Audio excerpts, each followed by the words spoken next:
સવાર રોજ 7મો અભ્યાસ કરું છું. પીએમસી લેન્જર પ્રાથમિક શાળા તાલુકો વાંસદા જિલ્લો નવસારી ગુજરાત રાજ્યની એ અમારી શાળામાં આપનું સ્વાગત છે. અમારો કોન્સેપ્ટ છે પ્લાસ્ટિક મુક્ત શાળા. શું તમે જાણો છો પ્લાસ્ટિક રિયુઝ? તો ચાલો તમને પીએમસી લેન્જર પ્રાથમિક શાળાનો પ્લાસ્ટિક રિયુઝ પ્રોજેક્ટ વિશે જણાવીશ. અમે શાળામાં પ્લાસ્ટિક કેવી રીતે મેનેજ કરીએ છીએ, તો અમે plastic bottle, plastic polythene bag, ચોકલેટના રેપર, દૂધની થેલી તેમજ વગેરે ભેગા કરીએ છીએ. ગ્રામ panchayat through plastic recycling centre અમારા લીંગર ગામમાં છે, ત્યાં મોકલીએ છીએ. બીજું, પ્લાસ્ટિક ટીનને વિવિધ આકારમાં કાપીને તેમાં સુંદર ફૂલ છોડ રોપીએ છીએ અને આ રીતે પ્લાસ્ટિક મુક્ત શાળા બનાવવા અમારો શ્રેષ્ઠ પ્રયાસ છે.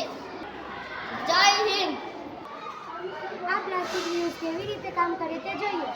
પાણીની બોટલ, પોલિથીનની બેગ, તેને અમે ફેંકતા પહેલાં તેને ભેગી કરીએ છીએ. અમે ઉત્સવ દરમિયાન વહેંચવામાં આવતી ચોકલેટના નાના ટુકડાને પ્લાસ્ટિકની બોટલમાં ભરીએ છીએ. અમારી શાળામાં આવતી દૂધ સંજીવની કોથળીને દૂધ પીધા પછી તેને અમે નાખતા નથી.